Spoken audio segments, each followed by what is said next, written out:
கர்த்தரும் ரட்சகருமா இருக்கிற இயேசு கிறிஸ்து நாமத்தினாலே உங்களை யாவரையும் இந்த காலை வேளையில் வாழ்த்துகிறோம். தேவனுடைய வார்த்தையை கேட்டு நம்ம அதன்படி கர்த்தர் நமக்கு உதவி செய்வாராக. எடுத்து வாசிக்கலாம். யோவான் எழுதின சுவிசேஷ புஸ்தகம், யோவான் எழுதின சுவிசேஷ புஸ்தகம் 10ஆம் அதிகாரம் 27-28 வசனம். என் ஆடுகள் என் சத்தத்திற்கு செவி கொடுக்கிறது, என் சத்தத்துக்கு செவி கொடுக்கிறது. நான் அவைகளை அறிந்திருக்கிறேன், நான் அவைகளை அறிந்திருக்கிறேன். அவைகள் எனக்கு பின் செல்லுகிறது, அவைகள் எனக்கு பின் செல்லுகிறது. நான் அவைகளுக்கு நித்திய ஜீவனை கொடுக்கிறேன், நான் அவைகளுக்கு நித்திய ஜீவனை கொடுக்கிறேன். அவைகள் ஒரு காலம் கெட்டு போவதில்லை, அவைகள் ஒரு காலம் கெட்டு போவதில்லை. ஒருவனும் அவைகளை என் கையிலிருந்து பறித்து கொள்வதும் இல்லை, ஒருவனும் என் கையிலிருந்து பறித்து கொள்ளுகிறவனும் இல்லை. ஹல்லேலூயா. ஆண்டவராகிய இயேசு கிறிஸ்து இங்கே நமக்கு சொல்லுகிற இந்த வார்த்தையை நீங்க நன்கு கவனிப்பீர்களானால், அவர் சொல்லுகிறார், என் ஆடுகள் என் சத்தத்துக்கு செவி கொடுக்கிறது.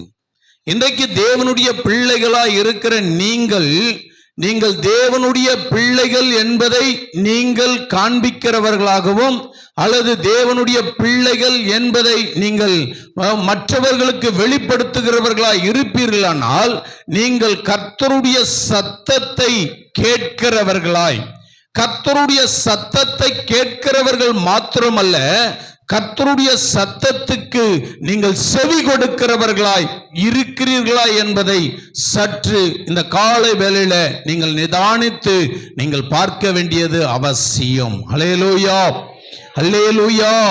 அதனாலதான் இங்க ஆண்டவர் நமக்கு சொல்லுகிறார், நான் இந்த நாளில என் ஆடுகளை நான் பத்திரமா பாதுகாத்து அவைகளுக்கு நான் ஜீவனை கொடுத்து, அந்த ஜீவன் அது முடிவு பரியந்தம் அது என்னோடு கூட நிலைத்திருப்பதற்காக, அல்லது என் கையிலிருந்து வேறு ஒருத்தனும் பிடுங்கி எடுத்துக்கொள்ளாதபடிக்கு நான் அதை பத்திரமாய் பாதுகாக்கிறேன் என்று சொல்லுகிறார்.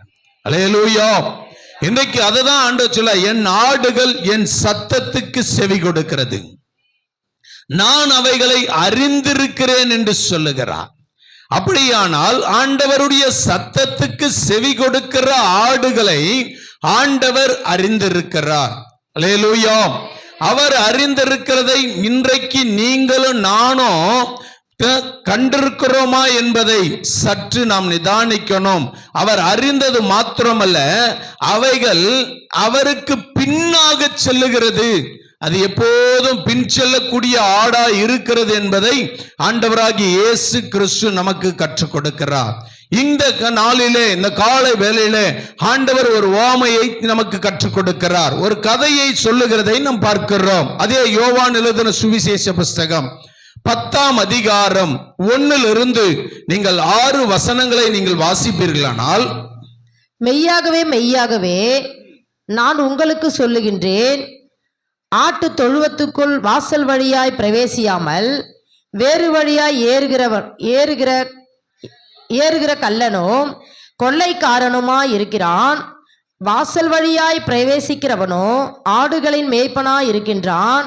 வாசலை காக்கிறவன் அவனுக்கு திறக்கிறான்.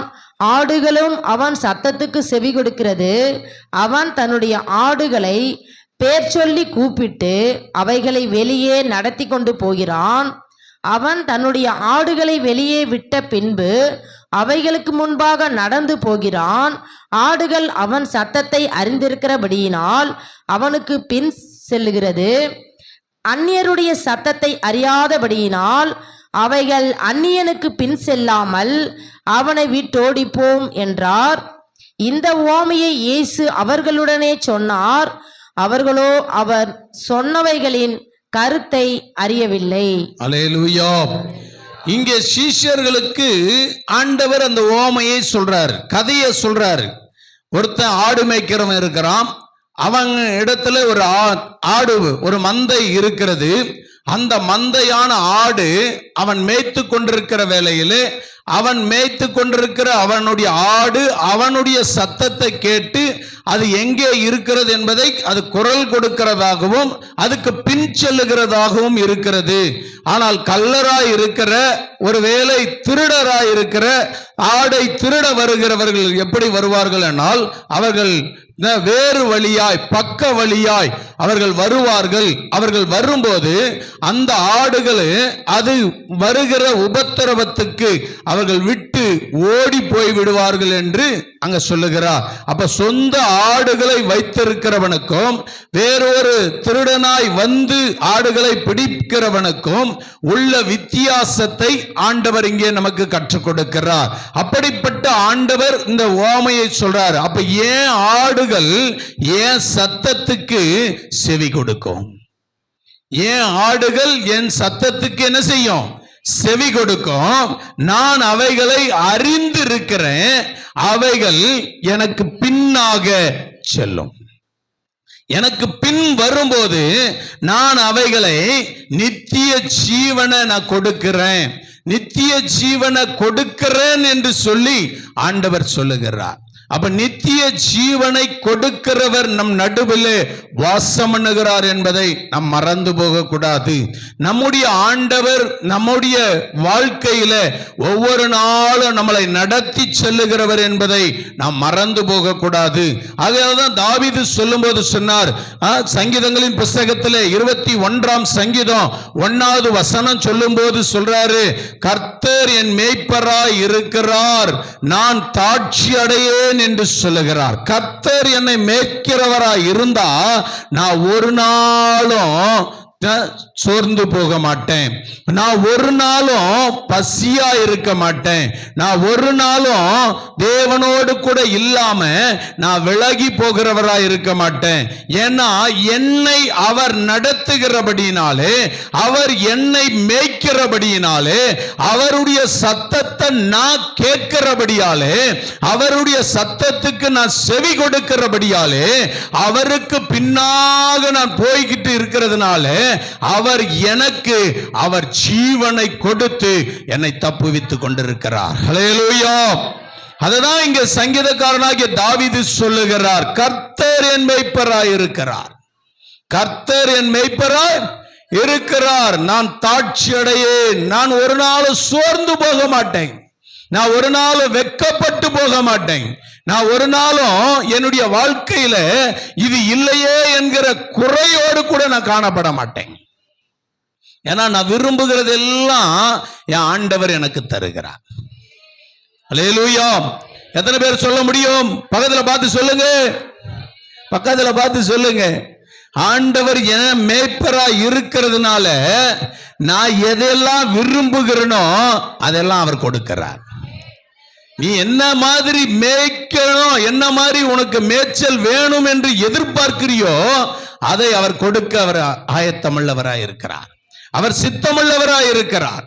அதுதான் அங்க சொல்றாரு. அவர் ஓமையாய் ஒரு கதையாய் சொல்றாரு. அவன் ஆடுகளை மேய்க்கிறவன் சொந்த ஆட்டை வைத்திருக்கிறவனுக்கும் பக்க வழியாய் வந்து ஆடுகளை திருடி கொண்டு போகிறவனுக்கும் உள்ள வித்தியாசத்தை சொல்லுகிறார். ஆனால் திருடி கொண்டு போகிறவன் என்ன பழமொழி சொல்லுவாங்க, பழமொழி சொல்லும் போது சொல்லுவாங்க, ஆடு யார நம்புமா? கசாப்பு கடைக்காரனை தான் நம்புமா. ஏன்னா அந்த ஆடு தன்னை என்ன செய்ய போறாங்கன்னு தெரியாம அவன் இருக்கிற இடத்தை விட்டு இன்னொரு இடத்துக்கு போகிறதுக்கு அதுக்கு ஒரு சந்தோஷம். இருக்கிற இடத்தை விட்டு இன்னொரு இடத்துக்கு போகிறது ஒரு சந்தோஷம். ஆனா அந்த சந்தோஷத்துல ஒரு துக்கம் என்னன்னா, நான் கொல்லப்பட போகிறேன் என்கிற எண்ணம் இல்லாததுனால.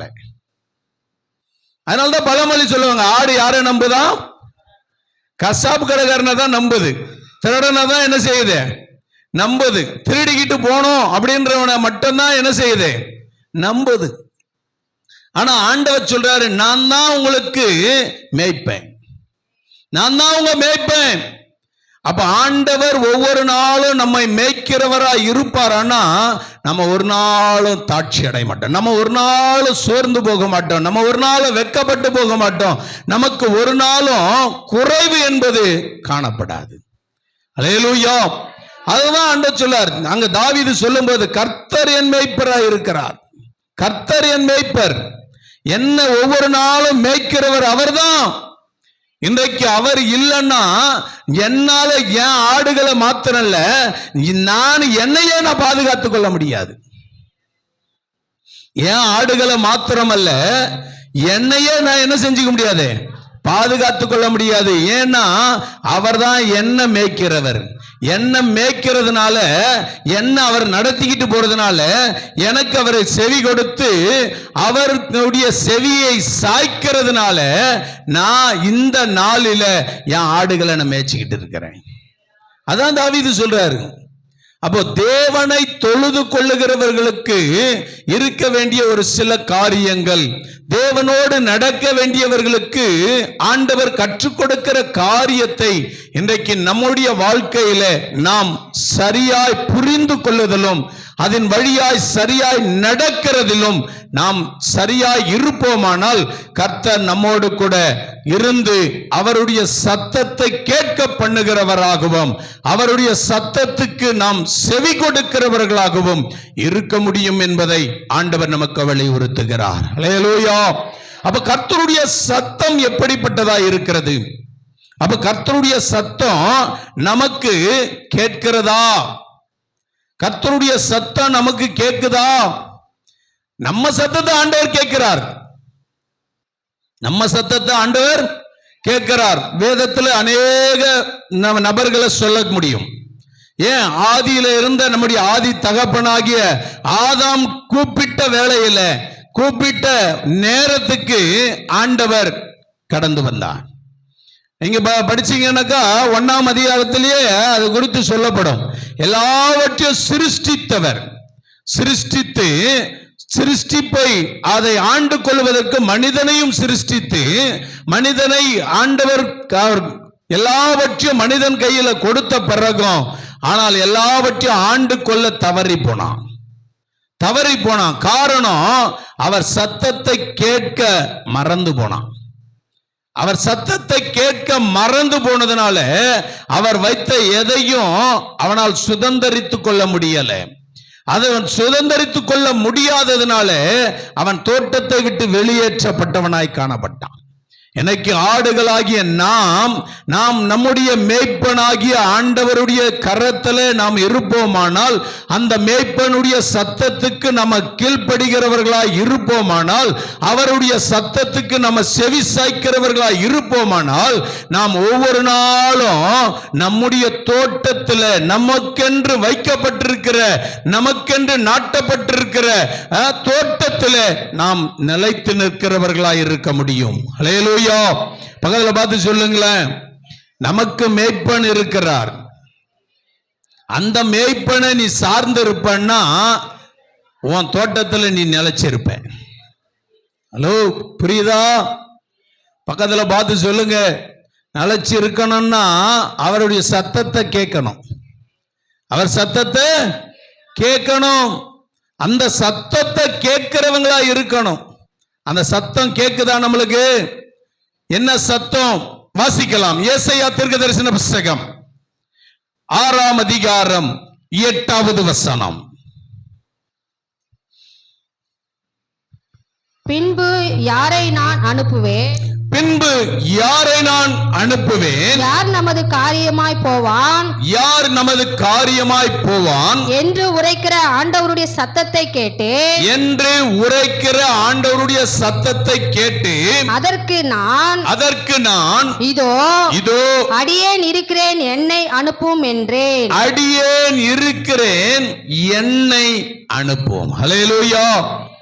ஆண்டவருடைய சத்தத்தை கேட்கிறவர்களா நீங்க இருப்பீங்கன்னா நீங்க சும்மா இருக்க மாட்டீங்க. நீங்க என்ன பண்ண மாட்டீங்க? சும்மா இருக்க மாட்டீங்க. பக்கத்துல பார்த்து சொல்லுங்க. நிறைய பேர் வந்துட்டு ஆண்டவருடைய சத்தத்தை கேட்கிறேன்னு சொல்லி எதையோ சொல்லுவார்கள். ஆனா சொல்லுகிறது உண்மையாகவே அவருடைய சத்தத்தை நீங்கள் கேட்டது உண்மைன்னா நிச்சயம் அந்த காரியம் நிறைவேறும்.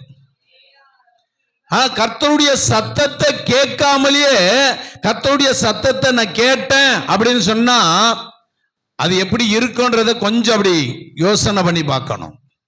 ஹல்லேலூயா. அப்ப அங்கே சொல்லுகிறார், நான் யாரை நான் அனுப்புவேன்.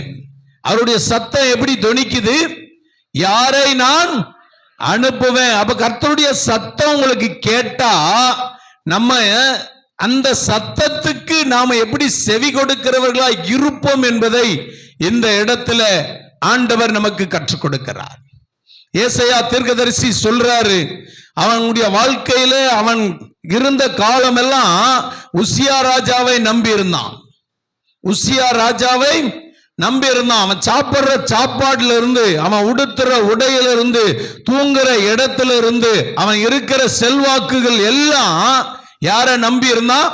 உசியா ராஜாவை நம்பி இருந்தான். ராஜாவை பார்த்தாரு ஆண்டவர், அடாடா இவனை இப்படியே விட்டான்னா இவனுக்கு ஒரு பாடத்தை நம்ம என்ன செய்ய முடியாது, கற்றுக் கொடுக்க முடியாது. நம்ம சத்தத்துக்கு இவன் செவியும் சாய்க்க மாட்டேன்றான், இவன் சத்தத்தையும் கேட்கவும் மாட்டேன்றான். ஏன்னா நம்ம ஆத்துமாவுக்குள்ள ஒரு பாரம் இருக்குமானா கர்த்தருடைய சத்தத்தை எப்ப கேட்போம் என்கிற எண்ணம் நமக்கு வரும். மாம்சத்துல அல்ல, மாம்சத்தின் காதுகளிலே கேட்கிறதுக்கு பேரு சத்தம் அல்ல. ஆவிக்குரிய ரீதியாய் ஆவிக்குரிய சத்தத்துல உன் காது திறக்கப்படணும். ஆவிக்குரிய கண்கள் திறக்கப்படுகிறது போல போன வாரத்துல சொன்னாங்க, ஆவிக்குரிய காதுகள் என்ன செய்யணும்? திறக்கப்படணும்.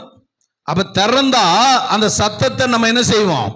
கேட்போம். அப்ப அவருடைய அங்கலாய்ப்பின் சத்தம் என்ன என்பது நமக்கு தெரியும். அதனால்தான் அவர் அங்க சொல்றாரு, நான் யாரை அனுப்புவேன், யார் என் காரியமா போவோம் அப்படின்னு சத்தமிடுறாரு. அந்த சத்தத்தை கேட்ட அந்த ஏசாயாவுக்கு நடந்த ஒரு சம்பவத்தை நீங்க முன்னாடி படிக்கணும். ஏன்னா அவன் வாழ்ந்த வாழ்க்கை எல்லாம் ராஜாவை நம்பி வாழ்ந்துட்டு இருந்தான். ராஜாவை நம்பி வாழ்ந்துகிட்டு இருந்தான். ஆண்டவர் பார்த்தாரு, இவனுக்கு ஒரு நல்ல பாடத்தை நம்ம கற்றுக் கொடுக்கணும் என்று சொல்லி ராஜாவை எடுத்துட்டாரு. ராஜாவுக்கிட்ட இருக்கிற உடைமைகளை எடுக்கல, ராஜாவே எடுத்துட்டாரு. முதல் வசனத்தை வாசிங்கன்னா, உசியா ராஜா மரணமடைந்த வருஷத்தில் ஆண்டவர் உயரமும் உன்னதமுமான சிங்காசனத்தின் மேல்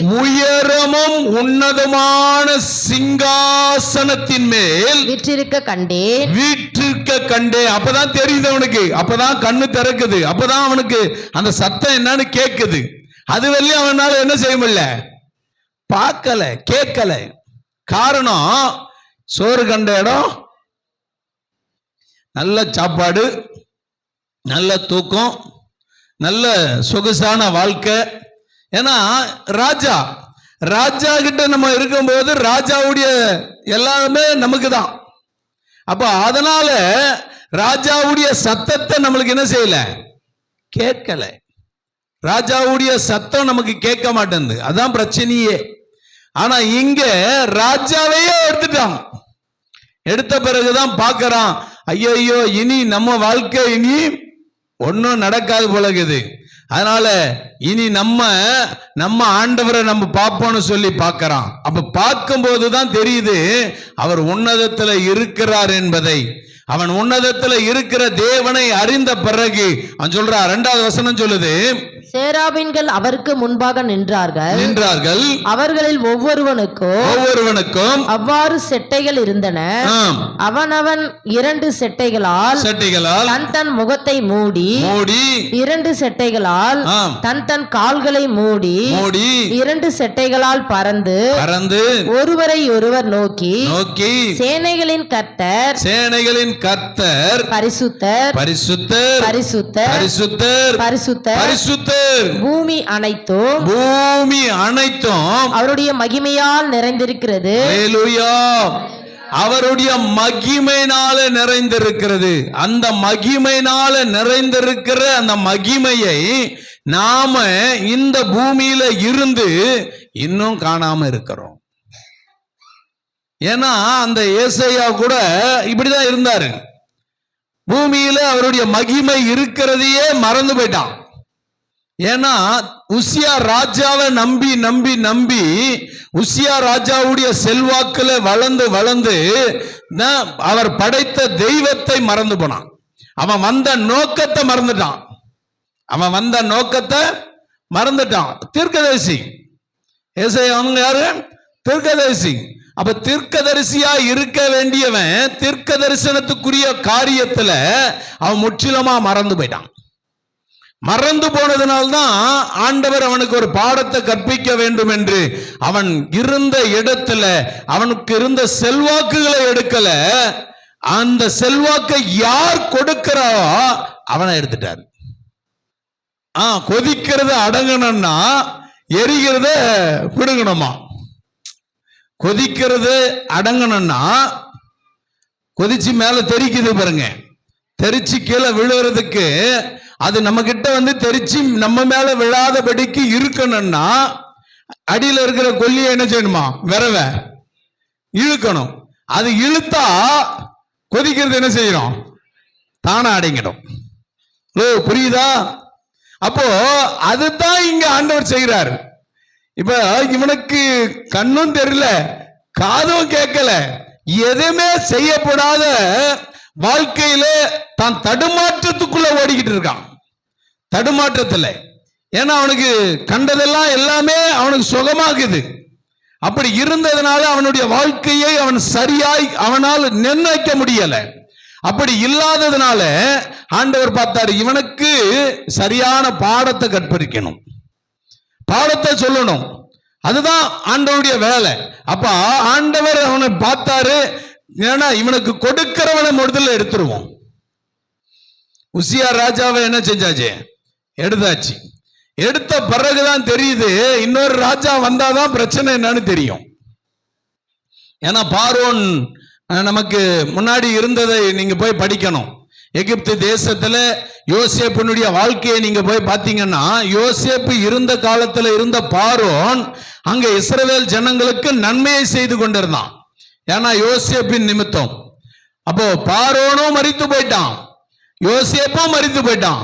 அடுத்த ஒரு பார்வோன் வந்ததுனால அங்க பார்த்தான், இந்த எகிப்திற்கு வந்திருக்கிற அடிமைகளா இருக்கிற இந்த இஸ்ரவேலர்கள் எப்போ இவ்வளவு சுகமா இருக்கிறாங்களே, எப்படி இவங்களை அடிமைப்படுத்தணும். அப்பதான் ஆண்டவர் யாருன்னு அவங்களுக்கு தெரிஞ்சது. அது வரையும் அவங்களுக்கு என்ன செய்யல, தெரியல. அதுக்கப்புறம் தான் அவங்க கூக்குரல் இடுறாங்க. நீங்க போய் யாத்திராகமத்தை படிச்சீங்கன்னா அது உங்களுக்கு புரியும். அப்போ யாத்திராகமத்தை நீங்க படிக்கும் போது அங்க உள்ள பார்வோனை பத்தி நீங்க படிக்கலாம். ஆனா நான் சொல்ல வரேன், என்ன சொல்றேன்னா, இங்க தீர்க்க தரிசனத்தை உரைக்க வேண்டியவன் தீர்க்க தரிசனத்தை உரைக்க போன ராஜாவின் இடத்திலே உட்கார்ந்துட்டான். சுகம். அப்போ ஆண்டவர் பார்த்தாரு, இருக்கிறத பிடிங்கிட்டாரு. பிடுங்கின உடனே இப்பதான் பார்க்கறான். பார்த்தா மேல எல்லா சேராபீன்களும் கேராபீன்களும் ஆண்டவரை துதிச்சுக்கிட்டு இருக்குது. பரிசுத்தர் பரிசுத்தர்னு போற்றி கொண்டிருக்கிறது. பூமி அனைத்தும் அவருடைய மகிமையினால நிரம்பி இருக்கிறத அவன் கண்ட உடனே இப்போ அவன் சொல்றான், அவனுடைய வாழ்க்கையை அவன் நிர்ணயித்து பார்க்கிறான், அவனுடைய காரியத்தை அவன் வெளிப்படுத்தி காண்பிக்கிறான். என்ன காட்டுறான் அப்படின்னா 5-6 வசனத்தை படிக்கலாமே. அப்பொழுது நான் ஐயோ அதமானே, ஐயோ அதமானே. ஐயோங்கிற வார்த்தை கொடூரமானது. ஐயோ என்கிற வார்த்தை கொடூரமானது. ஏற்கனவே ஒரு முறை நான் உங்களுக்கு சொல்லி இருக்கிறேன். ஐயோ என்கிற வார்த்தை நீதிமொழிகள்ல குடிகாரனுக்காக வச்சிருக்குது. ஐயோ என்கிற வார்த்தை யாருக்கு? ஐயோ, யாருக்கு? ஐயோ. அப்போ ஆண்டவருடைய வருகையின் நாட்களிலே கைவிடப்பட்டவர்களுக்கு ஐயோ. ஐயோன்னு சொல்றது கொடூரமான ஒரு வார்த்தை. ஆனா இங்க அப்பதான் அவன் சொல்றான், ஐயோ நான் அதமானேன். அப்ப இவ்வளவு காலம் நான் சுகமா வாழ்ந்துட்டேன், இவ்வளவு காலம் நான் சொகுசா இருந்துட்டேன், ஆனா என் வேலையை நான் சரியா செய்யாம போயிட்டேன் அப்படின்னு சொல்லி தன்னை முற்றிலுமாய் அர்ப்பணிக்கிற ஒரு அனுபவத்துக்குள்ள வருகிறதை நாம் பார்க்கிறோம். பாருங்க, படிங்க. நான் அசுத்த உதடுகளுள்ள மனுஷன், நான் அசுத்த உதடுள்ள மனுஷன், அசுத்த உதடுகளுள்ள ஜனங்களின் நடுவே அசுத்த உதடுள்ள ஜனங்களின் நடுவே வாசமாய் இருக்கிறவர், வாசமாயிருக்கிறவன், சேனைகளின் கர்த்தராகிய ராஜாவை சேனைகளின் கர்த்தராகிய ராஜாவை என் கண்கள் கண்டதே என் என்றார் கண்கள் கண்டதே என்றேன். என்றேன். அப்பொழுது சேராபின்களில் ஆம், ஒருவன் பலிபீடத்தில் இருந்து இருந்து தன் கையிலே பிடித்த குரட்டால் ஒரு நெருப்பு தழலை எடுத்து எடுத்து தன்னிடத்தில் பறந்து வந்து அதனால் என் வாயை தொட்டு இதோ இது ஆம், உன் உதடுகளை தொட்டதினால் ஆம், உன் அக்கிரமம் நீங்கி உன் பாவம் நிவர்த்தியானது என்றான். பின்பு யாரை நான் அனுப்புவேன்? பின்பு யாரை நான் அனுப்புவேன்? ஏன்னா தன்னை யார் என்று அவன் தெரிந்து கொண்ட பிறகுதான் தன்னை குறித்ததான காரியத்துல அவனுக்கு ஒரு சத்தம் வருது. அதுவரையும் அவனுக்கு என்ன செய்யல, தெரியல. அவனுக்கு தெரியல தான் யாருன்றது தெரியற வரையிலும் நமக்கு என்ன செய்யறோன்னு தெரியாது. அதுதான் இன்னைக்கு பிரச்சனை. அப்ப நம்முடைய வாழ்க்கையில நாம் யார் என்பதை நாம் முற்றிலுமாய் அறிந்திருப்போமானால், நம்முடைய வாழ்க்கையிலே நாம் அதை தெரிந்திருப்போமானால், அல்லது நம்மை யார் மேய்க்கிறார் என்பதை அறிந்திருப்போமானால் அவருக்கு நாம செவி கொடுக்கிறவர்களா இருப்போம், அவருடைய சத்தத்தை கேட்கிறவங்களா இருந்திருப்போம். அதனால்தான் நமக்கு யாருன்னு தெரியாதனால அது தெரியற வரையிலும் தான் வாழ்க்கை சுகபோகமாய் வாழ்ந்து கொண்டிருந்தது. ஆனால் அதை தெரிந்த பிறகு இப்ப ஆண்டவருடைய சத்தத்தை அவன் கேட்கிறான். சத்தத்தை கேட்டு என்ன செய்யறான் பாருங்க. யாரை நான் அனுப்புவேன், யார் நமது காரியமாய் போவான் என்று உரைக்கிற ஆண்டவருடைய சத்தத்தை கேட்டேன். அதற்கு நான் இதோ அடியேன் இருக்கிறேன். எத்தனை பேர் சொல்ல முடியும்? எனக்கு தேவ சமூகத்தில் நிற்கிறதுக்கு, தேவனை தொழுது கொள்ளுகிறதுக்கு, தேவனோடு கூட நடக்கிறதுக்கு இன்னைக்கு ஆட்கள் இல்லை.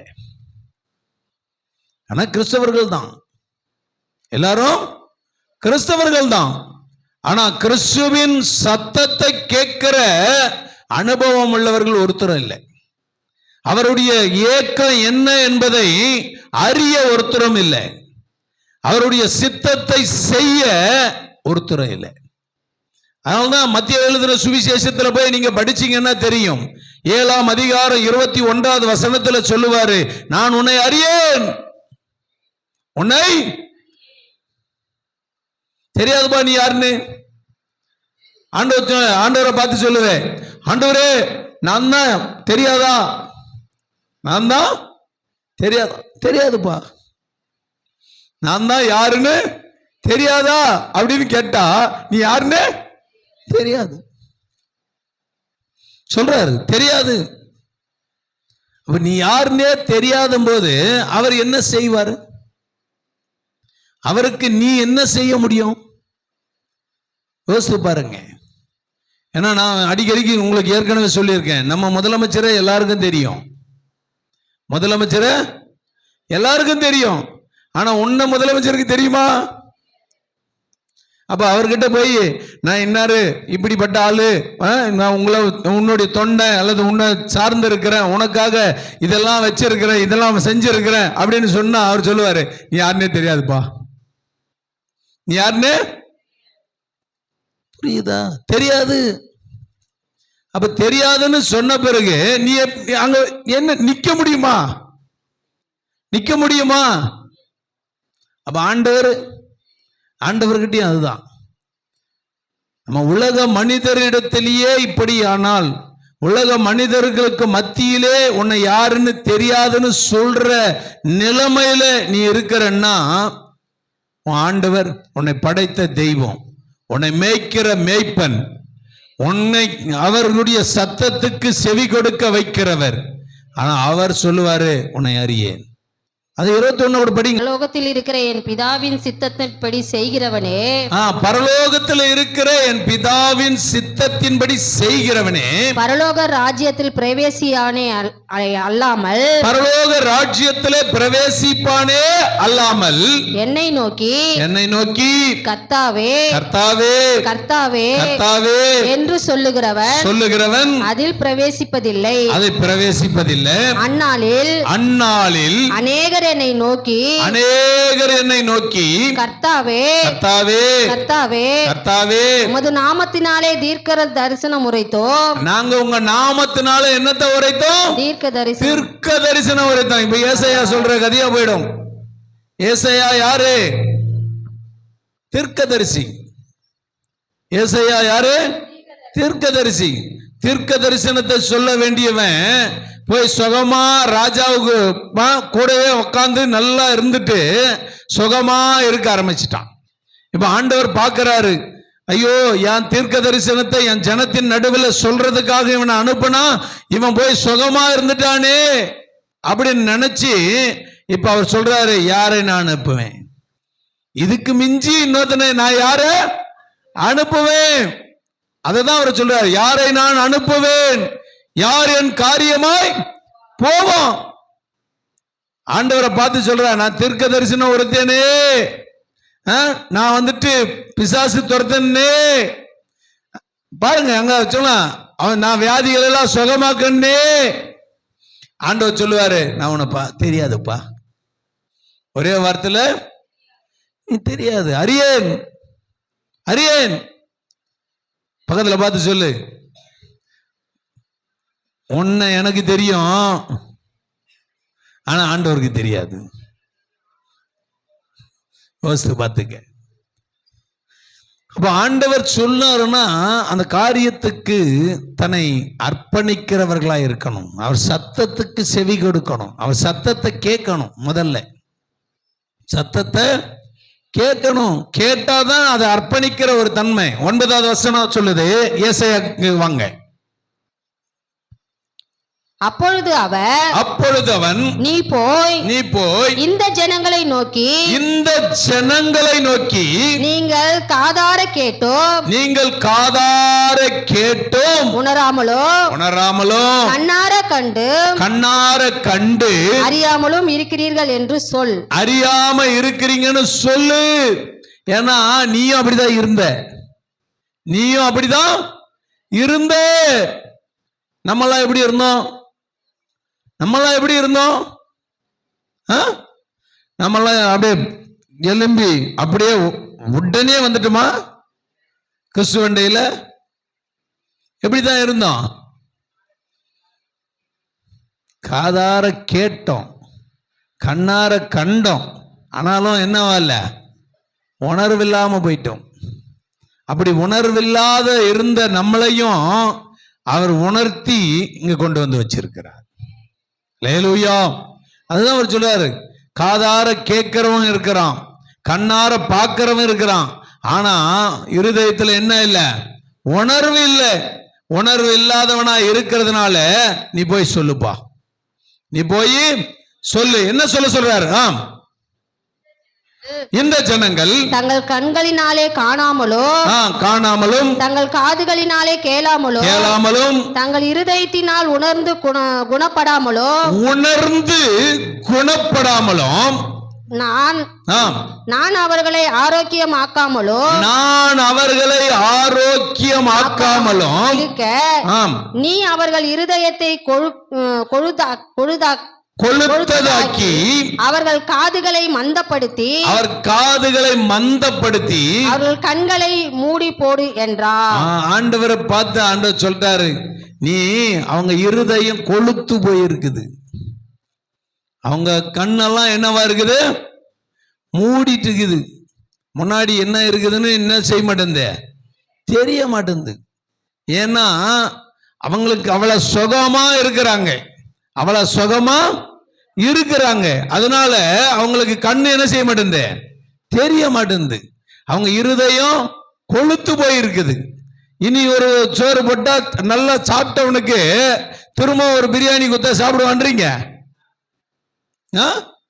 நல்லா சாப்பிட்டு திருப்தி ஆயாச்சு. திரும்ப ரெண்டாவது ஒருத்தனுக்கு சோற போட்டா சாப்பிடுவானா? அப்படித்தான் இப்ப நம்ம கதை ஓடிட்டு இருக்குது. அதனாலதான் ஏசாயா தீர்க்கதரிசி அவனை பார்த்து சொல்றாரு, இப்படி நீ போய் இருக்கிறவனை பார்த்து நீ சொல்லணும். இப்படி பார்த்து நீ என்ன செய்ய சொல் என்று ஆண்டவர் சொல்லுகிறார். அப்படி சொல்லுகிறதுக்கு அதே தீர்க்கதரிசி சொல்றார். 30 வாசிக்கலாம். 30ஆம் அதிகாரம், ஏசாயா 30ஆம் அதிகாரம் 30வது வசனம்.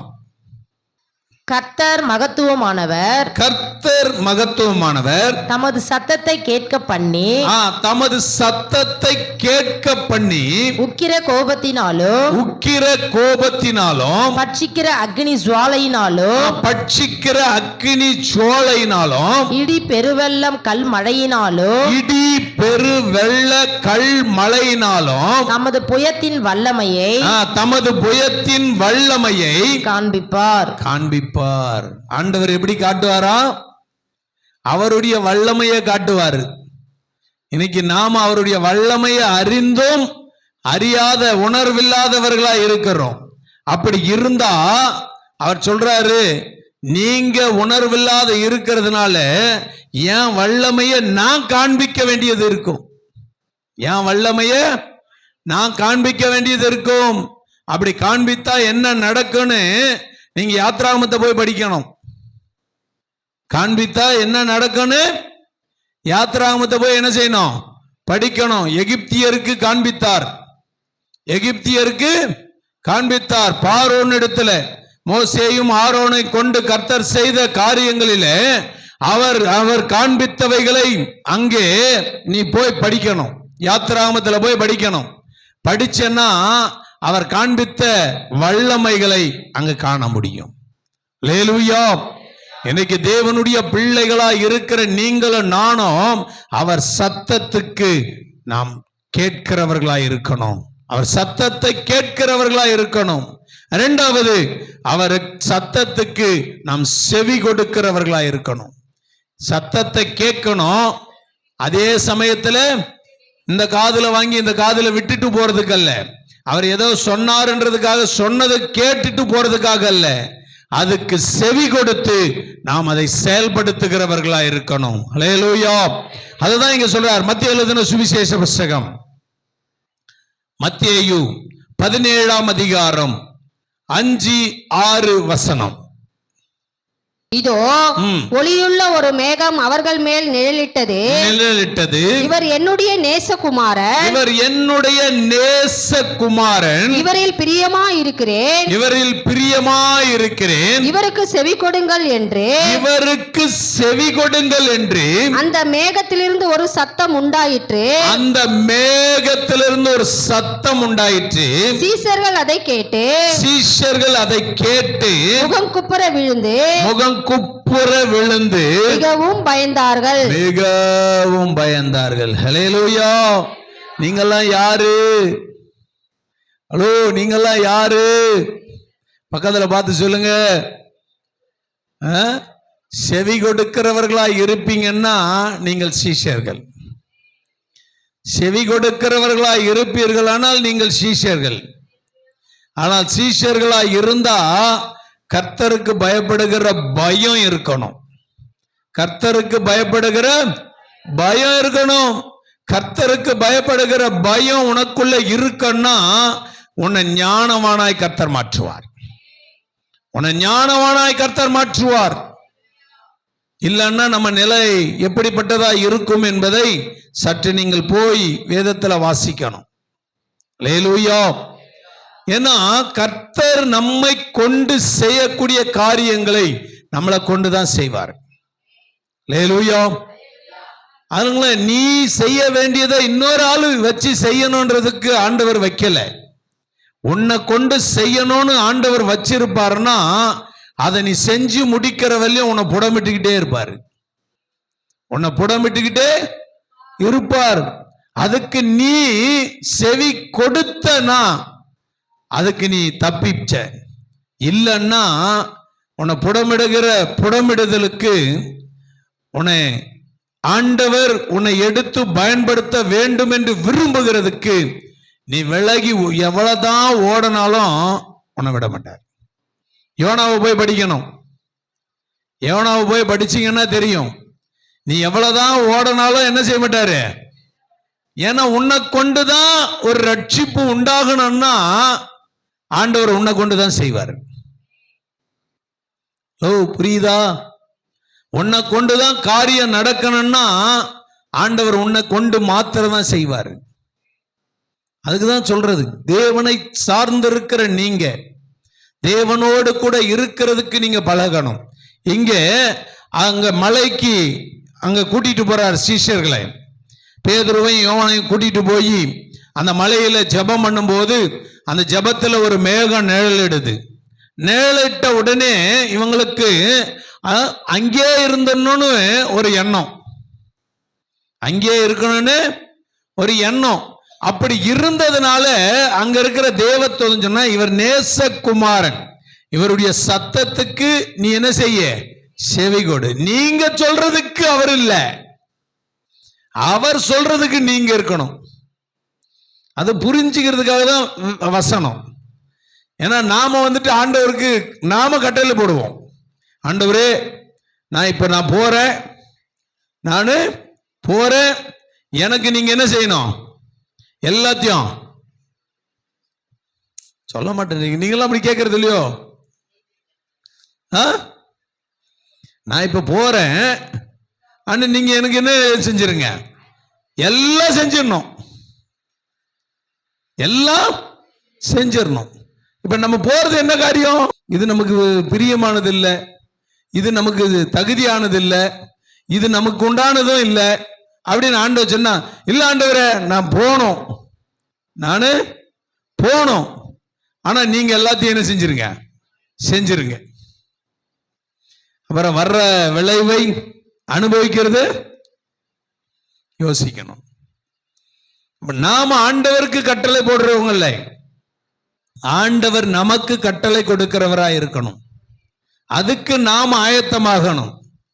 நாம வேதத்துல எத்தனையோ பரிசுத்தவான்களை பார்க்கிறோம், எல்லாருடைய சத்தத்துக்கும் ஆண்டவர் கேட்டு அவர் செவி கொடுத்து அதுக்கு பதில் கொடுக்கிறவராய் இருக்கிறார். ஏன்னா நன்மையானவைகளுக்கு ஆண்டவர் என்ன செய்வாரு, பதில் தருவார். நன்மை இல்லைன்னா செய்ய மாட்டார்.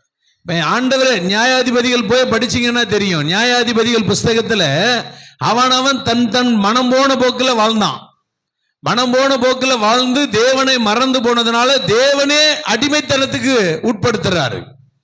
அடிமைத்தனத்துக்கு உட்படுத்தின பிறகு ஆண்டவரை போய், ஏன் ஆண்டவரே என்ன இப்படி பண்ணீங்கன்னு கேட்டா, நீ என்னப்பா செஞ்சேன்னு கேட்கிறாரு. நீங்க போய் படிச்சீங்கன்னா தெரியும். ஒவ்வொருத்தரையும் அங்க ஒவ்வொரு தீர்க்கதரிசிகளை போல எழுப்பி காட்டுவார். நியாயாதிபதிகளை, நியாயம் விசாரிக்கிறவர்களை உண்டு பண்ணுகிறார். அப்படி உண்டு பண்ணுகிற ஒவ்வொருத்தருடைய காரியங்களை பார்க்கும்போது அந்த வருஷம் முடிகிற நேரத்துக்கு தான் அங்க ஒரு நியாயாதிபதியை எழுப்பி தருவார். அவர் ஒருவேளை 10 வருஷம் உன்னை உபத்திரவத்துக்கு உட்படுத்தி இருப்பாருன்னா, அந்த 10வது வருஷம் வரும்போது தான் ஒரு நியாயாதிபதி என்ன செய்வாரு, எழுப்புவாரு. ஏன்னா நீ அந்த 9 வருஷமும் அனுபவிக்கக்கூடிய காரியத்துல 10வது வருஷமாவது நீ என்ன செய்யணும், திருந்தணும். அதுக்காக தான் ஒருத்தனை என்ன செய்யறார், ஆண்டவரே எழுப்பி வைக்கிறார். எனக்கு யோசித்து பாருங்க, ஆண்டவர் நமக்கு அப்படி வச்சியும் நம்ம அதுக்கு செவி கொடுக்கலன்னா நம்ம வாழ்க்கை இனி கேள்விக்குறிதான், இனி கேள்விக்குறிதான். அப்படிப்பட்ட காரியத்தை தான் ஆண்டவர் சொல்றாரு. அப்ப அவருடைய சத்தத்துக்கு நீங்க செவி கொடுங்க. அப்படி சொன்னதை கேட்ட அந்த சீஷர்கள் அப்படியே விழுந்து பணிந்து அவருக்கு பயந்தார்கள். என்னைக்கு அவருக்கு பயப்படுகிற பயம் நமக்குள்ள இருக்குதா, நமக்கு இருக்குதா? கொஞ்சம் அப்படி யோசனை பண்ணி பார்க்கணும். பக்கத்துல கேட்டு பாரு, அவருக்கு பயப்படுற பயம் இருக்குதா? அப்படி இருந்தா நீ இப்படி இருக்க மாட்டே, நீ வேற மாதிரி இருப்ப. அவருக்கு பயப்படுற பயம் இருந்தா நீ இப்படி இருக்க மாட்ட, நீ இப்படி இருக்க மாட்ட. அப்படின்னா வேற எப்படி இருப்பேன் அப்படின்னு சொல்ற மாதிரி இது. நீங்க கேட்டா எப்படி இருப்பீங்கன்னு நான் சொல்றேன். வாசிக்கலாம். லூக்கா எழுதின சுவிசேஷம். எப்படி இருப்பீங்கன்னு ஆண்டவருக்கு பார்த்து நீங்க கேக்குறீங்க, வேற எப்படி இருப்போம் நாங்க அப்படின்ற மாதிரி இது நீங்க கேட்கறத பார்த்தா. லூக்கா 6ஆம் அதிகாரம் 27, 28. எனக்கு செவி கொடுக்கிற உங்களுக்கு நான் சொல்லுகிறேன் உங்கள் சத்துருக்களை சிநேகியுங்கள், உங்களை பகைக்கிறவர்களுக்கு நன்மை செய்யுங்கள், உங்களை சபிக்கிறவர்களை ஆசீர்வதியுங்கள், நீங்க ஆசீர்வதிங்க, உங்களை நிந்திக்கிறவர்களுக்காக ஜெபம் பண்ணுங்கள். உங்களை நிந்திக்கிறவர்களுக்காக நீங்க என்ன செய்யுங்க. இதுல எதனா ஒன்னாவது நமக்கு நடக்குமா?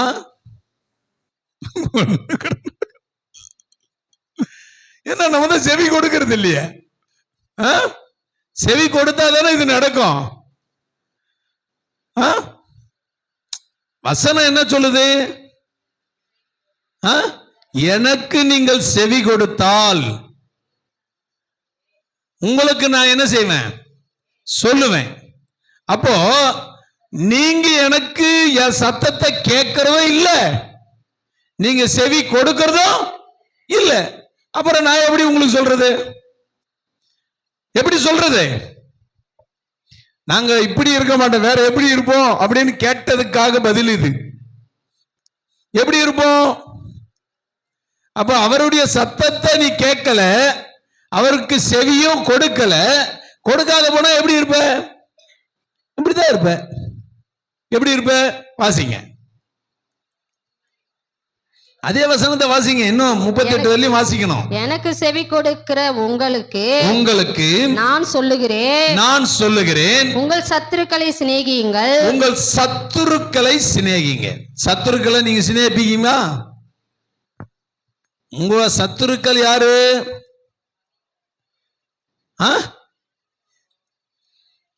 சண்டை போடுறவங்க கூட இருப்பீங்களான்னு கேக்குறேன். நாம சொல்லுவோம், எனக்கு எதுக்குதான் இந்த வம்பு, அவன் சண்டை போட்டுட்டு போனா ஓரமா அப்படி ஒதுங்கி நம்ம என்ன செய்வோம், போவோம். சத்துரு யாரு? யாரு?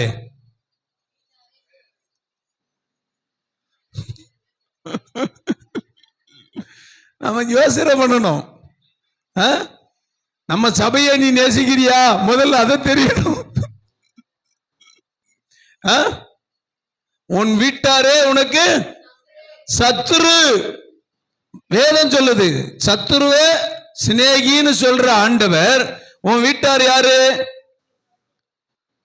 உன் சொந்த பந்தத்தை பத்தி பேசல, உன் குடும்பத்தை பத்தி பேசல. பைபிளை நல்லா படிக்கணும். கர்த்தருடைய சத்தத்துக்கு நீ செவி கொடுக்கிறவர்களா இருந்தா சபையை நேசிக்கணும். அவருடைய வாழ்க்கைங்க, அவருடைய பிள்ளைகளா இருக்கிறவங்களை நீங்க நேசிக்கணும். உங்க வீட்டுல இருக்கிறவங்க எத்தனை பேர் அவரை நேசிக்கிறாங்க? அப்ப அவங்ககிட்ட போய் நீ என்ன சமாதானம் பண்ண முடியும்? அப்போ பைபிள் வசனம் என்ன சொல்லுது? சத்துரு யாரு? உன் வீட்டார். உன் வீடு எது? தேவன் தொழுது கொள்ளுகிறதா உன் வீடு? தேவனை தொழுது கொள்ளுகிறதா உன் வீடு? உன் வீட்டுல இருக்கிறவங்களை நீ நேசிக்கிறியா? உன் வீட்டுல இருக்கிறவங்களை நீ நேசிக்கிறியா? பக்கத்துல பார்த்து சொல்லு. உன்னை நேசிக்கிறனா? பக்கத்துல பின்னாடி இருக்கிறவங்களை நேசிக்கிறீங்களா? சொல்லி பாரு. பின்னாடி கை பிடிச்சி சொல்லி பாரு. அப்ப சத்துருவை எப்படி சிநேகிப்பீங்க? சத்துரு உன் வீட்டார் தான். இப்ப புரியுதா? உன் இடத்துல உன் இனத்தோட கூட இருக்கிற நீங்க வந்துட்டு உடனே நம்ம சத்துரு அப்படின்னு நம்ம எல்லாம் நம்ம அங்க போய் சேர்ந்துடுறோம். அங்க அல்ல, வெளியே இருக்கிறவங்க சத்துரு, அது நமக்கு தேவையில்லை. உன் வீட்டாரே உனக்கு சத்துரு. உன் வீட்டாரே உனக்கு சத்துரு அப்படின்னா உன் வீடு எது? முதல்ல அது தெரியணும்.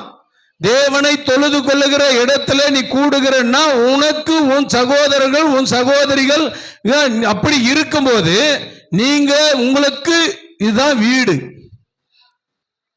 புரியுதா?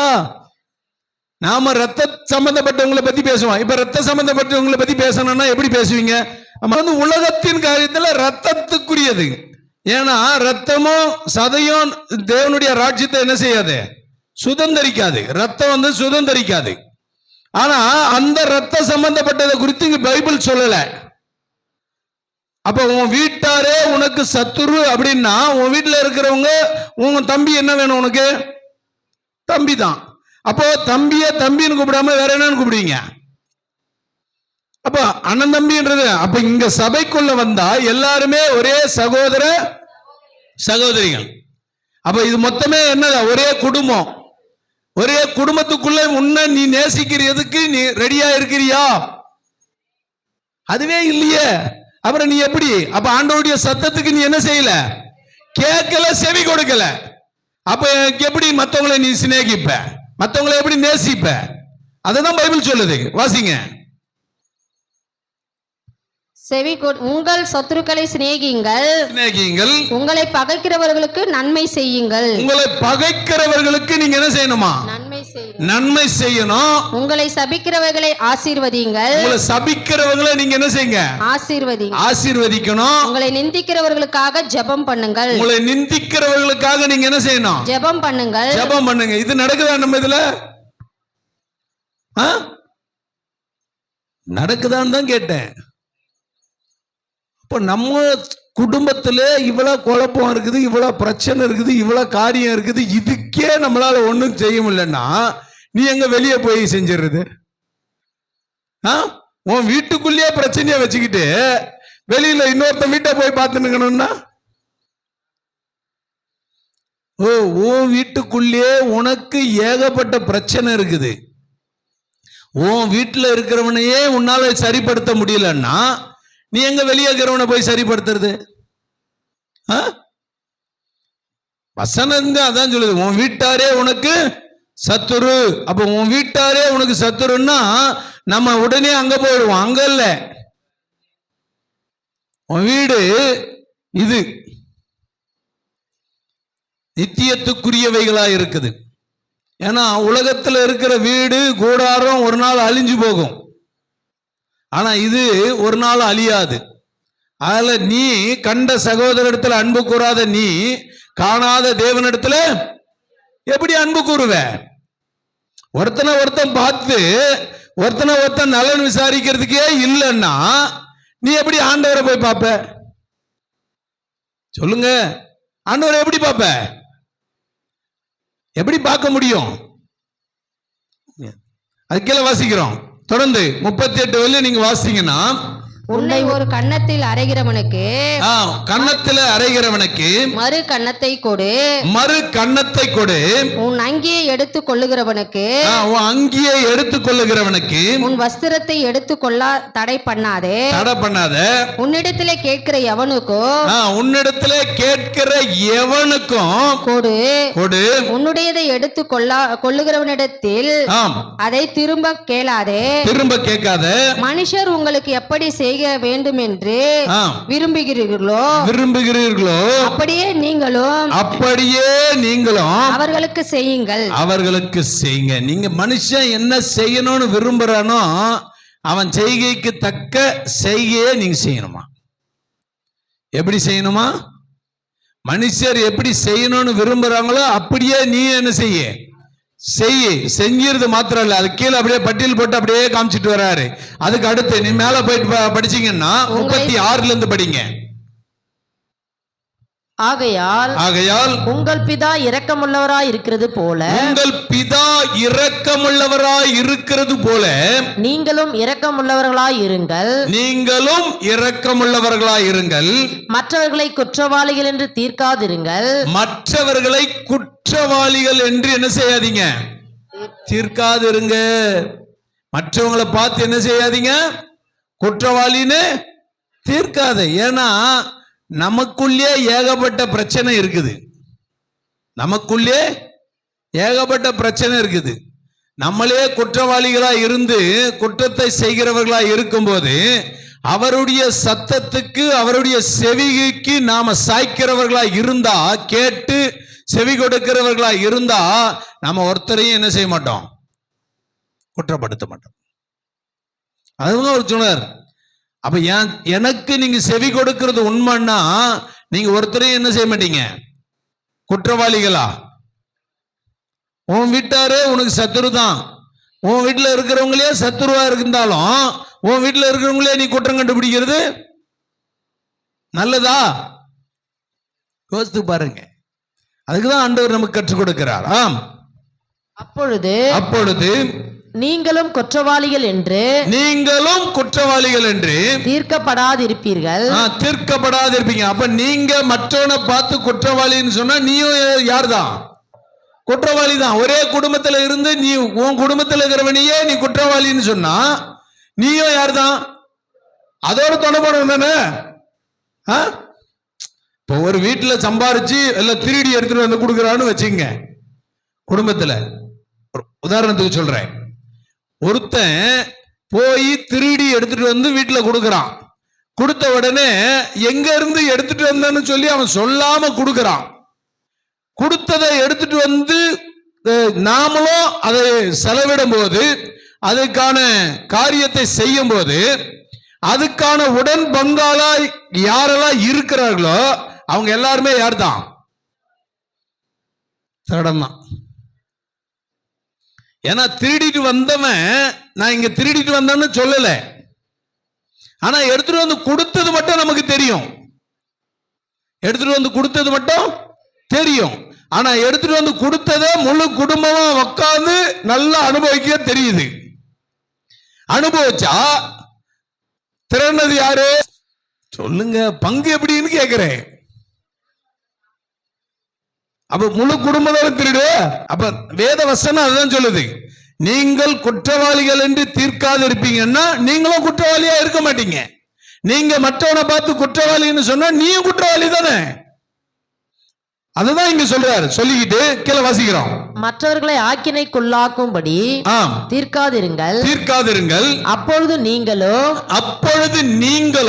ஆக்கினைக்குள்ளாக தீர்க்கப்படாதிருப்பீர்கள். விடுதலை பண்ணுங்கள். அப்பொழுது நீங்களும் விடுதலை பண்ணப்படுவீர்கள்.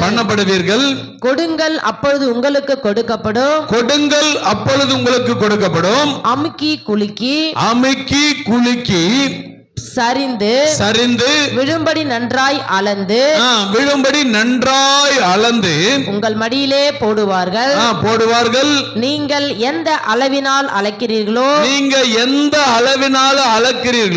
அந்த அளவினால் உங்களுக்கும் அளக்கப்படும் என்றார். சிந்திக்கிறவர்களாய் இருக்கணும். அப்ப அவருடைய சத்தத்தை கேட்கணும். அவருடைய சத்தத்துக்கு நம்ம செவி கொடுக்கிறவர்களா இருப்போம்னா நாம நம்முடைய வாழ்க்கையிலே என்ன செய்கிறோம் என்பதை சற்று நாம் நிதானித்துக் கொள்ள முடியும். அல்லேலூயா. அதுதான் அவர் அங்க சொல்றாரு. அப்ப நிதானித்துக் கொள்ளுகிற நீங்களும் நானும் எந்த அளவின்படி நாம கொடுக்கிறோமோ அளக்கிறோமோ அந்த அளவின்படியும் ஆண்டவர் நமக்கு நம்ம மடியில போடுவேன் என்று சொல்லும் போது அதை நாம் செய்கிறவர்களா இருக்கிறோமா என்பதை சற்று நாம் நிதானிக்கணும். அல்லேலூயா. ஆண்டவர் சொல்றார், எனக்கு செவி கொடுப்பீர்களானால் நீங்க எப்படிப்பட்டவர்களா இருப்பீர்கள் என்பதை ஆண்டவர் நமக்கு ஒரு ஆசீர்வாதத்தை வச்சிருக்கிறார். அந்த ஆசீர்வாதம் எப்படி இருக்கும் என்பதை நான் உங்களுக்கு வேகமாய் சொல்லி நான் கடந்து போகிறேன். எடுத்து வாசிக்கலாம். உபாகமத்தின் புஸ்தகம் 28ஆம் அதிகாரம், அதுல 1 நீங்க 14 வசனங்களை நம்ம வாசிப்போம்னா, இன்று நான் உனக்கு விதிக்கிற உன் தேவனாகிய கர்த்தருடைய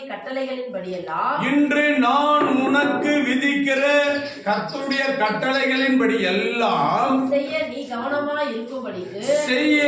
கவனமாய் இருக்கும்படிக்கு அவர் சத்தத்திற்கு உண்மையாய்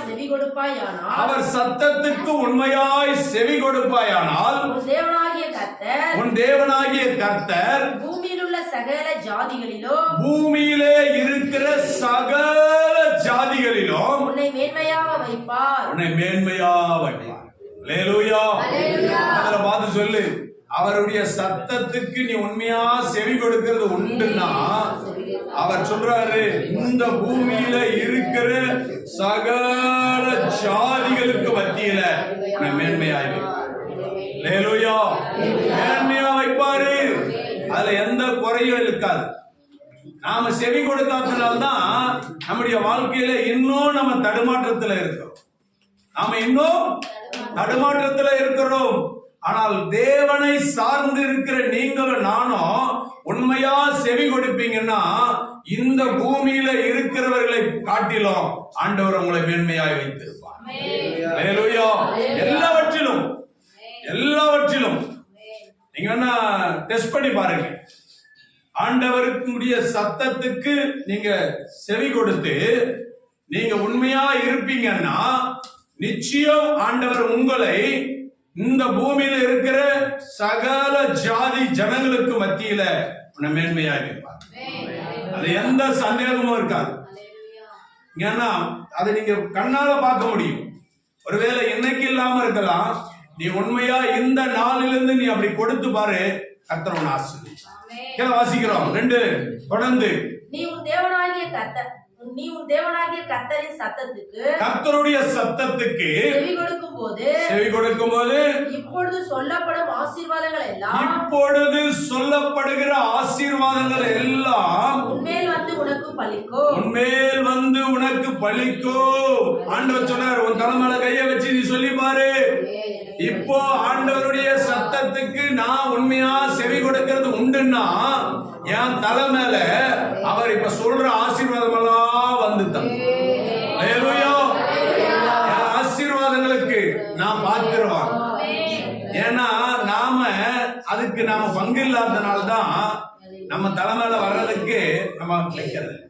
ஏன்னா நீதிமானுடைய சிரசின் மேல் ஆசீர்வாதம் வந்து தங்கும். நீதிமொழிகள்ல நீங்க படிச்சீங்கன்னா 10 படிச்சீங்கன்னா தெரியும். நீதிமொழிகள் 10ஆம் அதிகாரம் 3வது மேல் ஆசீர்வாதம் வந்து தங்கும். அப்ப ஆசீர்வாதம் எப்படி வரும்னா அவருடைய சத்தத்துக்கு நீங்க உண்மையா செவி கொடுக்கும் போது, அப்படி செவி கொடுத்தா அந்த ஆசீர்வாதங்கள் உங்க மேல வந்து தங்கும். பாருங்க என்னென்ன ஆசீர்வாதம். நீ பட்டணத்திலும்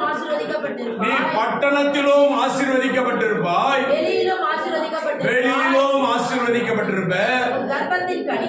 உன் கர்ப்பத்தின் கனியோ, உன் நிலத்தின் கனியோ, உன் ஆடுகளின் பெருக்கமும்,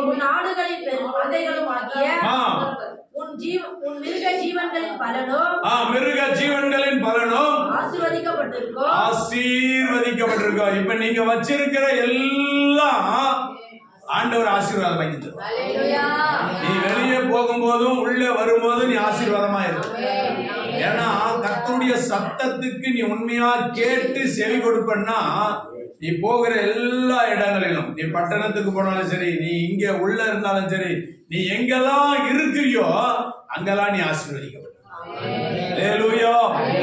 எங்க வேணாலும் கர்த்தருடைய சத்தத்துக்கு நீ கேட்டு செவி கொடுத்து நீ உண்மையா இருப்பன்னா நீ எங்கெல்லாம் போகிறியோ அங்கெல்லாம் ஆசீர்வாதம். அது எந்த சந்தேகமும் இல்லை. போகிற இடங்கள் எல்லாம் ஆசீர்வாதமா தான் இருப்பேன். அதுக்கு இன்றைக்கு அநேக சாட்சிகளை சொல்ல முடியும். தேவனுடைய சமூகத்துல இருந்து சொல்றதுக்கு அநேக சாட்சிகள் உண்டு. வாசிக்கிறோம். உன் கூடையும் மாவு பிசைகிற உன் தொட்டியும் ஆசீர்வதிக்கப்பட்டிருக்குமா. ஹல்லேலூயா. ஆண்டவருடைய சத்தத்துக்கும் அவருடைய செவி கொடுக்கிறதுக்கு நீ உண்மையா இருந்தேன்னா உன் வீட்டுல அப்பமும் தண்ணீரும் குறையவே குறையாது. சாரிபாத்து விதவையை போய் நீங்க படிக்கணும். சாரிபாத்து விதவை வீட்டுல அப்பமும் எண்ணெயும் மாவும் எண்ணெயும் என்ன செய்யல, குறையவே இல்லை. ஏன்னா எலியாவுக்கு ஒரு அடைய சுட்டு எடுத்துட்டு வந்து கொடுத்தா எலியா சொன்ன வார்த்தைக்கு அப்படியே செவி சாச்ச அந்த செவிய கேட்டதுனால அவனுடைய பஞ்ச காலம் தீரும் வரையிலும் அவ வீட்டுல பானையில மாவு குறையவும் இல்லை, கலசத்துல எண்ணெய் குறைஞ்சு போகும். எனக்கு ஆண்டவருடைய சத்தத்தை கேட்டு அவருக்கு நீ உண்மையா செவி கொடுக்கிறது உண்டுன்னா உன் வீட்டுல ஒரு நாள் குறைவே நீங்க பார்க்க மாட்டீங்க. பக்கத்துல பார்த்து சொல்லி பாருங்க. நாங்க சாட்சியா இருக்கோம். என்னை ஆண்டவருக்கு அழைத்து கொண்டு வரும்போது சொன்னாரு, அவனை உச்சிதமான கோதுமையினால திருப்தி ஆக்குவேன்னு. ஆண்டவர் சொன்ன அந்த வார்த்தையை இந்த நாள் வரையிலும் எங்களை நிறைவேற்றி கொண்டிருக்கிறார். அல்லேலூயா. நீதிமான் அப்ப துணிக்கு இறந்து திரிகிறது இல்லை. சாப்பாட்டுக்காக பசின்னு யாருகிட்டயும் போய் என்ன செய்ய வேண்டியிருக்குன்னா நிக்க மாட்டோம். ஆண்டவர் அப்படி விட மாட்டார். இன்னைக்கும் ஆண்டவர் அநேகரை கோஷிக்கிறதுக்கு தான் ஆண்டவர் வச்சிருக்கிறார். அல்லேலூயா. அது நமக்கு தெரியணும். அது நமக்கு தெரியணும்னா அவருடைய சத்தத்துக்கு நம்ம செவி கொடுக்கிறோமா, உண்மையா இருக்கிறோமா, அது தெரியணும். அதுதான் ஆண்டவர் நம்ம கிட்ட எதிர்பார்க்கிறார். நான் தொடர்ந்து வாசிக்கிறோம். நீ வருகையிலும் ஆசீர்வதிக்கப்பட்டிருப்பாய், நீ போகையிலும் ஆசீர்வதிக்கப்பட்டிருப்பாய். உனக்கு விரோதமாய் ஆண்டவர் பாருங்க எவ்வளவு ஆசீர்வாதத்தை வச்சிருக்கிறார். போகும்போதும் வரும்போதும் உனக்கு ஆசீர்வாதத்தை ஆண்டவர் கொடுத்துக்கிட்டே இருக்கிறார். ஆசீர்வாதம்னா சாதாரணமானது இல்ல. போகும்போது எத்தனையோ பிரச்சனைகள், எத்தனையோ காரியங்கள் நடக்குது. வரும்போதும் போகும்போதும் ஆண்டவர் நம்ம கண்ணாலே நம்ம பார்க்கிறோம். நாம சரியா போனா கூட எதிரில் வர்றவன் என்ன செய்ய மாட்டோம். ஏன் கடந்த நாட்கள்ல நாங்க பார்க்கும்போது எங்களுக்கு முன்னாடி கிராஸ் பண்ணி போறவன் முன்னாடி விழுந்து கிடக்கிறான்.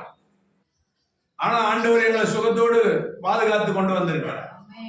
அப்படிப்பட்ட காரியங்கள் எல்லாம் இன்னைக்கு நம்ம நினைச்சு பார்த்தா அதுவே பெரிய ஆசீர்வாதம் இல்லையா?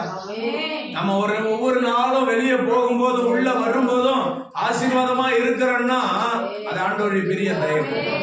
அல்லேலூயா. அதுதான் ஆண்டவருடைய பெரிய கிருபை. அததான் இங்க சொல்றாரு. உனக்கு விரோதமாய் எழும்போ உன் சத்துருக்களை கர்த்தர் உனக்கு முன்பாக முறியடித்து போடும்படி ஒப்பு கொடுப்பார். ஒரு வழியாய் உனக்கு எதிராக புறப்பட்டு வருவார்கள். 7 வழியா ஓடுவாங்க. வர்றத பார்த்தா நமக்கு ஏதோ பெருசா பிரச்சனை வர்ற மாதிரி இருக்கும். ஆனா அதெல்லாம் எப்படி போகுதுன்னு தெரியாது. அதுதான் ஆண்டவர் நமக்கு வச்சிருக்கிறார். அப்ப அவ்வளவு பெரிய ஆசீர்வாதத்துக்கு நீங்களும் நானும் பங்குள்ளவர்களாய் நாம் இருக்கிறோமா என்பதை சற்று நாம் நிதானிக்கணும். தொடர்ந்து நீங்க வீட்டுல போய் வாசித்து பாருங்க. கடைசியா 14 வாசிங்க, முடிக்கலாம். இன்று நான் உனக்கு விதிக்கிற தேவனாகிய கர்த்தரின் கட்டளைகளை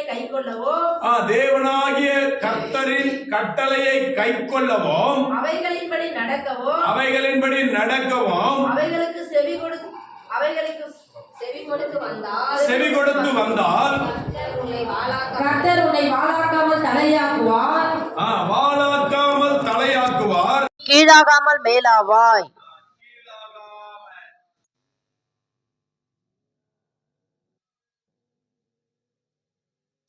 எத்தனை பேர் விசுவாசிக்கிறீங்க? ஆண்டவர் சொன்ன இந்த வார்த்தைகளை நீங்கள் கவனித்து இருப்பீர்களானால், ஆண்டவர் சொன்னா 28 உபாகமம் 28:1-2 வசனங்களை சொல்லி அவர் சொல்றாரு. 3வது வசனத்திலிருந்து 14வது வசனம் வரையிலும் நீங்க போய் வீட்டுல வாசித்து பார்த்தீங்கன்னா உங்களுக்கு அதுல சொல்லப்பட்டிருக்கிற ஆசீர்வாதங்கள் எல்லாம் உங்க சிரசின் மேல் வந்து தங்கும். நீங்க உண்மையா அவர் சத்தத்துக்கு செவி கொடுக்கிறவர்களா இருப்பீங்கன்னா, அவருடைய கட்டளைகளை நீங்கள் கை கொள்ளுகிறவர்களா இருப்பீர்களா, ஆண்டவர் உங்கள் மேல இந்த ஆசீர்வாதங்களை வச்சிருப்பார். அல்லேலூயா, அல்லேலூயா. முழங்கால் படியிடுவோம். பரிசுத்தமுள்ள பிதாவே, இந்த நல்ல வேலைக்காக நாங்கள் உமக்கு நன்றி செலுத்துகிறோம். தொடர்ந்து உம்முடைய கிருபையின்படி கர்த்தர் நடத்தி எங்களை ஆசீர்வதித்து எங்களை பெருக பண்ணுகிற தயவுக்காக நாங்கள் ஸ்தோத்திரம். நான் உன்னை வாளாக்காமல் தலையாக்குவேன், கீழாகாமல் மேலாவாய் என்று சொன்ன வார்த்தையின்படி உம்முடைய சத்தத்துக்கு நாங்கள் கேட்டு செவி கொடுக்கும் போது நீர் எங்களை அப்படியே நீர் ஆசீர்வதிக்கிறதுக்காக உமக்கு நாங்கள் நன்றி செலுத்துகிறோம். தொடர்ந்து உம்முடைய சித்தம் நிறைவேறட்டும். ஆசீர்வதி இயேசு கிறிஸ்து நாமத்தினால வேண்டிக் கொள்கிறோம் பிதாவே, ஆமென். நம்முடைய கர்த்தரும் ரட்சகருமாய் இருக்கிற இயேசு கிறிஸ்துவினுடைய கிருபையும் பிதாவாகிய தேவனுடைய அன்பும் பரிசுத்த ஆவியானுடைய அன்யோன்யம் ஐக்கியம் ஆலோசனை வழி நடத்தல் பாதுகாப்பு ரட்சிப்பு நம் அனைவரோடு கூட உலகமெங்கும் இருக்கிற பரிசுத்தோடும் என்றும் என்றும் சதா காலங்களும் நிலைத்திருப்பாராக. ஆமென். என் ஆத்துமாவே கர்த்தரை ஸ்தோத்திரி, என் முழுமே பரிசுத்த நாமத்தை ஸ்தோத்திரி. என் ஆத்துமாவே கர்த்தரை ஸ்தோத்திரி, அவர் செய்த சகல உபகாரங்களையும் மறவாதே. ஆமென்.